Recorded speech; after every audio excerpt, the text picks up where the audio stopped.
Hey beauties, welcome back to my channel. Today I am going to be going over a brand new foundation from Tom Ford. This is the Shade and Illuminate Soft Radiance Foundation with SPF 50 broad spectrum.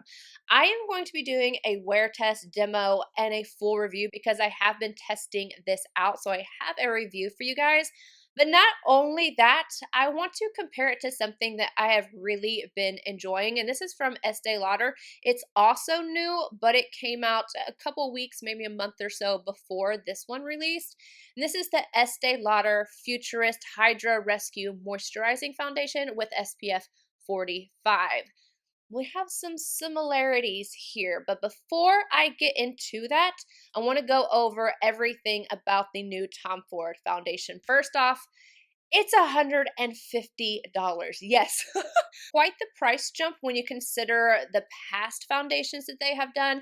When I heard about this and the $150 price tag, I was intrigued because I wanted to see if it was anything like some of my favorite foundations that are a little bit more on the skincare based, like the La Prairie, La Mer. I love those. They are a higher price tag. So I wanted to see if this was going to be anything like those. For that $150, you're not only getting a skincare infused foundation, you're getting this magnificent bottle. Oh my gosh, this is so pretty. It's very heavy. It feels so luxe in your hands.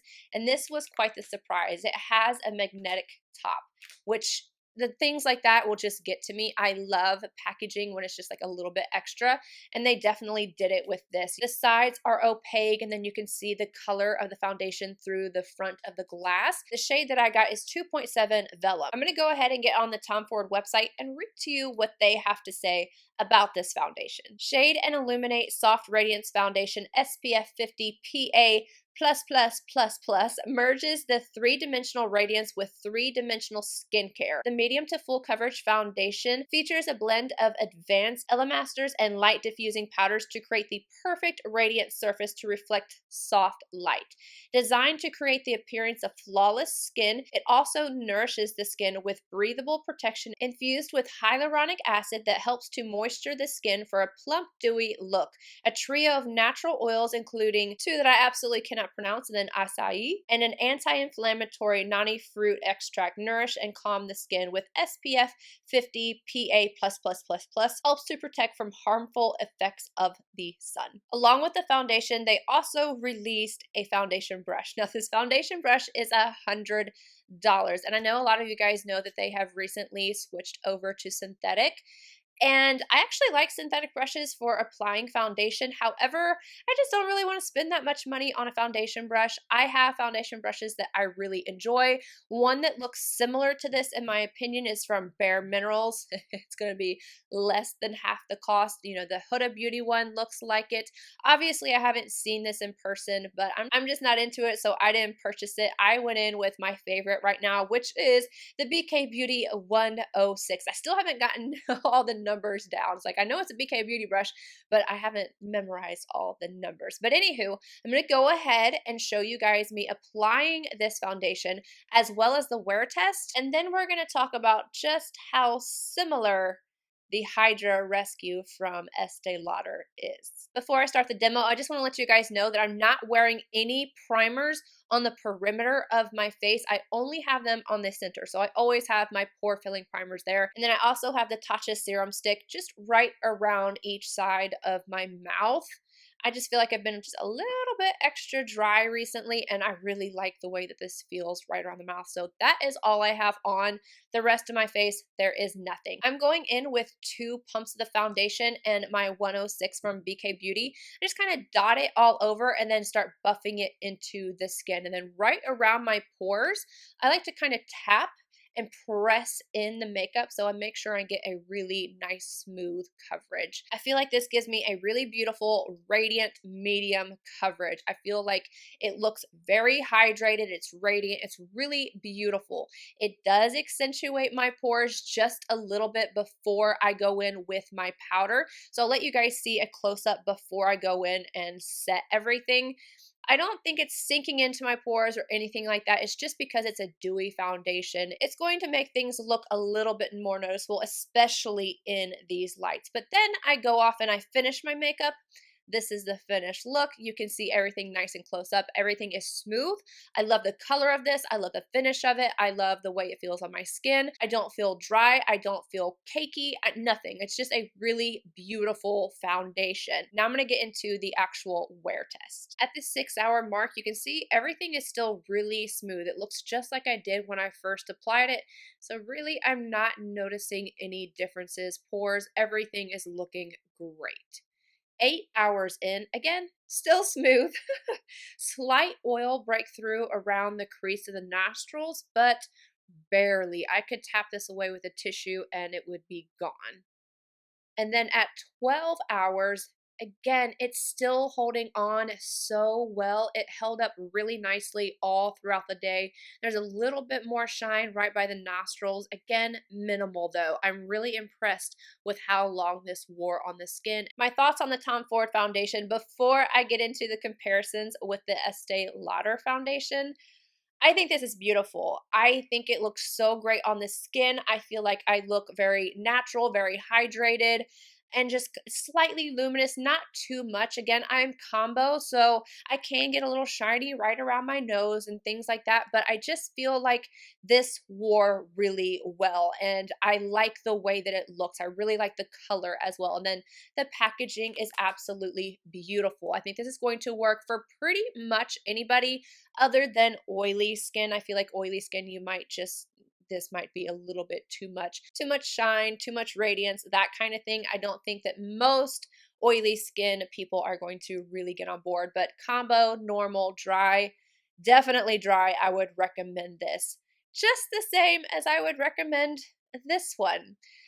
Now, the really interesting thing with this is the ingredient list. Let me go ahead and just put up a little picture right here. And you can see, aside from the actual SPF being the same in this, I'm not even talking about that, which I do want to say, I think that's the reason why I'm not breaking out. I talked about this one recently. I was scared I was going to break out because usually SPFs I break out with, but these have a combination of chemical and physical. And neither one of these foundations has broken me out. So that is great. One of my favorite, let's just say though, I love that one so much. It's a completely different texture and everything from these two, but that one does break me out. That I think is the SPF in it. And these do not, which I am so happy about. So they have the same type of sunscreen in there. Granted, this one is 45 and this one is 50, but moving right down the list after that, it's like the first 14 or 15 ingredients in these are the same. Both of these are skincare based, but this one's got the Tom Ford and this one has the Estee Lauder. And you have to keep in mind that Estee Lauder does own Tom Ford.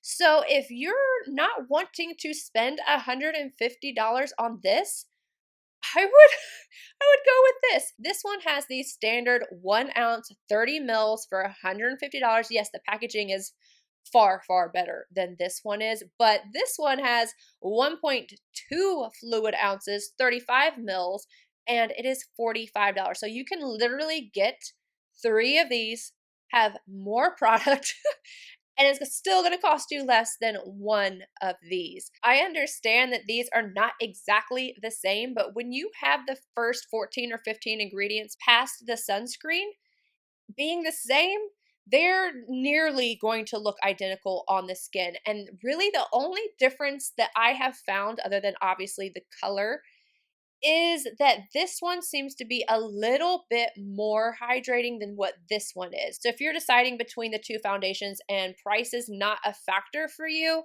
if you're wanting something that has a little bit more hydration and a little bit more radiance, this one is going to be it. It's just a little bit more dewy than what I would say this one is. But it's slight, you guys. It's not a huge difference. And I have to tell you, if I'm going to pick between these two, not taking into consideration the packaging, because I absolutely love the packaging, if I'm picking just between the two foundations in a blind test, I have to say that I like this one more on my skin. And that could be just because it's a winter time and I find that this one is just a little bit more hydrating, a little bit more luminous. They both last really well through the day, but I just feel like this one is just a little bit more. And I thought that I wasn't going to like this because of how luminous it was. And I do have an all-day wear test on this one as well. I feel like I had to tell you guys about these two side by side because, again, I keep forgetting to mention what I actually wanted to mention, which is I think it's the first 6 ingredients, which happens to be the most important. And with these having 14 or 15, I kept going back and forth and getting a different number. That's why I'm saying 14 or 15. With them having that many similarities, it's too close to really say that they are, complete polar opposite foundations. If you've tried both of these, let me know what your thoughts are on them.